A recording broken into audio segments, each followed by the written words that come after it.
అంటే ఇప్పుడు బేసిక్గా ఒక ఫస్ట్ మొక్క పెట్టేటప్పుడు మీ ప్రాసెస్ ఏముంటుంది చెప్పండి. నా ప్రాసెస్ అయితే ఫస్ట్ ఎండుటాకులు వేస్తానండి. ఎండుటాకులు మన గార్డెన్లోవే మనం క్లీన్ చేసినవి ఉంటాయి కదా, అవి వేసేస్తా. వేసేసి నా దగ్గర ఉన్న కిచెన్ వేస్ట్ ఒక 2-3 days అట్లానే పెట్టుకుంటా.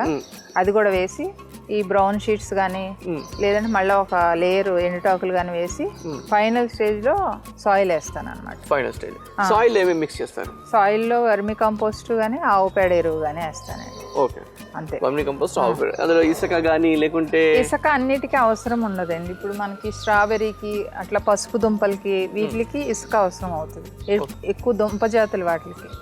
నార్మల్ మొక్కలకి వీటికి ఇసుక అవసరం లేదు. మరి దాని ఇసుక ప్లేస్ లో మీరు ఇంకేమేస్తారు? అంటే మన ఇది రంపం పొట్టు ఉంటది కదా, అది కూడా యూజ్ చేస్తాం, మాయిశ్చర్ లాగా. Okay okay. సో అందరూ కొంతమంది ఇసుక యూజ్ చేస్తారు, కొంతమంది రంపం పొట్టు యూజ్ చేస్తారు, లేకుంటే కొంతమంది పీసు.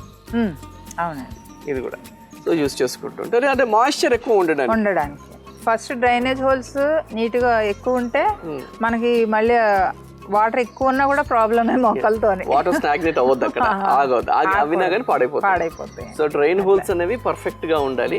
సో డ్రైన్ హోల్స్ అంటే ఇప్పుడు అట్లా హోల్ ఉంటుంది, వాటర్ పోతూ ఉంటుంది, అక్కడ స్టక్ అవ్వకుండా ఉండాలంటే ఏం చేయాలి? నేనైతే మన కొబ్బరి పెంకు ఉంటాయి కదా, కొబ్బరి పెంకు అవి సేవ్ చేసుకుని ఉంచుకుంటా.